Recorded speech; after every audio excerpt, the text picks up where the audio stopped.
Aloha mai kākou. E kamamaita curtain call, a program of reviews, previews, interviews, and features of and or with the great art and artists on Maui and beyond. I'm Paul James Brown. The A NOʻEAU Visual Arts Center opened an exhibit, ʻAPO A NOʻEAU, which means grasp until mastery. The exhibit is both an invitational and juried show. However, the juror, DENBY FREELAND, only juried in work from interested artists, but did not make any Juror's Choice Awards.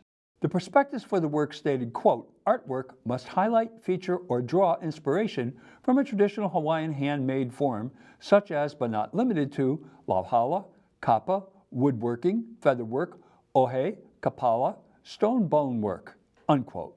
The discussion as to the distinction between art and craft is long and contentious, and I certainly don't intend to settle that issue on this program.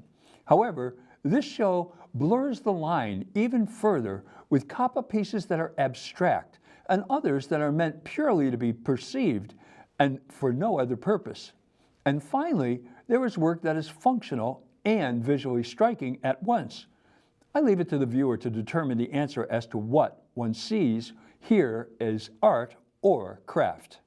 With only 41 works by 22 artists, the exhibit is spacious and beautifully hung by Josephine Bergil Gentile and Roberta Ann Wiesenberg. But don't let the relative paucity of pieces deter one from taking in this exhibition. There are so many delights.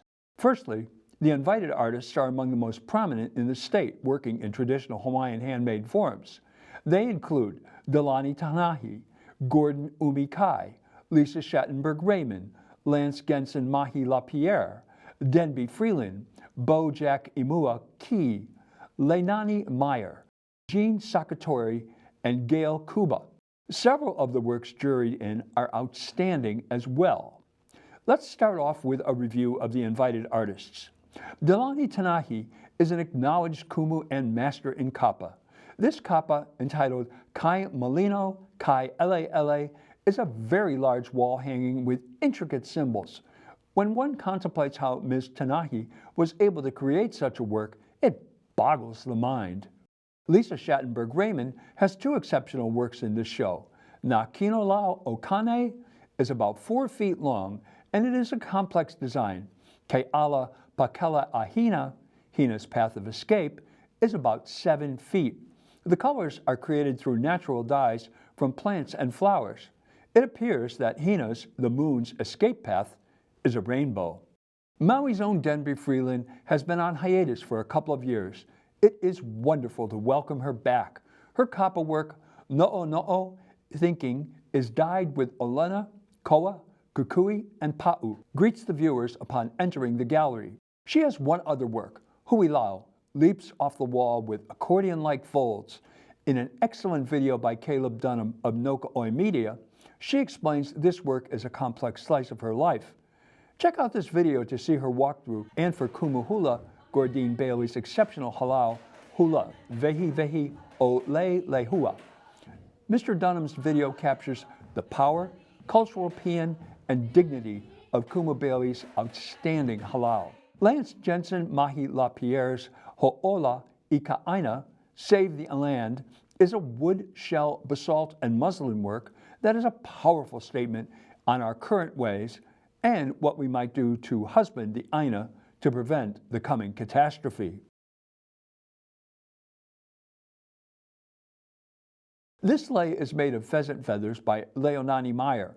I want that hat. Here is another LAUHALA hat with beautiful woven roses by Jean Sakatori. Also by Leonani Meyer is this kahili papilima of rooster feathers worthy of any ali'i nui. Now we will take a look at the artists who were juried in by Ms. Freeland. First and most interesting are 3 kapa abstract works by Kahukalani Downhour. This first one is Meahuna, or Secret Things. Then here is Aike La'i, See Me, and finally Ka'ivi o Pele, The Bones of Pele. Can you see them? This is exceptionally exciting work. Then here is My Octopus Friend in Tapa Cloth by Becky Lewis. I love the orientation of this work. It has an energy you can almost see it in the water. One of the most striking and beautiful works in this show was created by Kalea Raymond Ku'ule, Papahi, maile adornment. This maile made of kapa is such a lovely piece. Maile are the ones that are reserved for very special occasions and honors. And this skirt, kapa pa'u, kinohi, is just high fashion.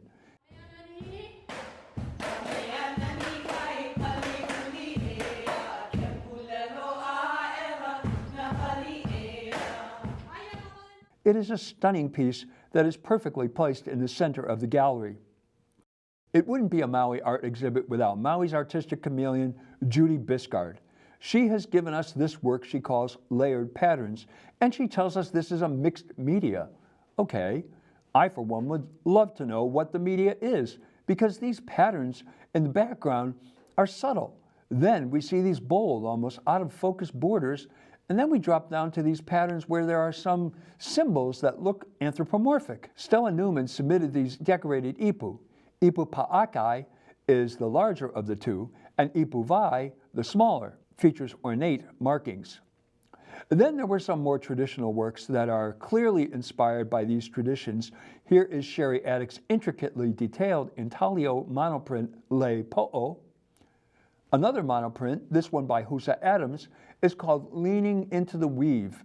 It appears to be an exploration of various forms of weaving that is mind-bogglingly complex. Look at these tennis racket weaves and their shapes, and then these dark weaves have pastel black and white irregular rectangles. One of the most whimsical pieces in this show is Mary Grandy's mini Aloha shirt, Moonlight Mist. It has polymer-clad buttons, folder paper shirt on LAUHALA weaving. It's about 8 by 10. Can someone make one to fit me? I want this shirt. Christy Kelso has 3 fine silver necklaces in this exhibit. This one, called Maili Ohe Kapala, series number 3, is highly unusual. It is one that looks kapakai, but sure does get your attention. Finally, we come to the most traditional work in this show, a watercolor by none other than Maui's most accomplished and distinctive watercolorist, Elizabeth Keller. Her work is an image of Hale o Pi'ilani, the state's largest heiau, located in Hana. Ms. Keller has given us a drone's eye view of this behemoth. Because of this, and the palm trees on the top level of the heiau, the viewer can get a notion as to the immensity of this sacred space. This show has more variety than most art shows. If you cannot get to the Hui, you can go to their website to see an excellent virtual exhibit. But I highly recommend you heli on out to this beautiful gallery in a stunning setting upcountry on Baldwin Avenue, Wednesday to Saturday, 9 a.m. to 4 p.m. until July 23rd. It's cultural, traditional, adventurous, and aesthetically pleasing. Well, that's Curtain Call for this week. Mahalo nui loa for tuning into Curtain Call. I'm Paul James Brown. Ahui ho.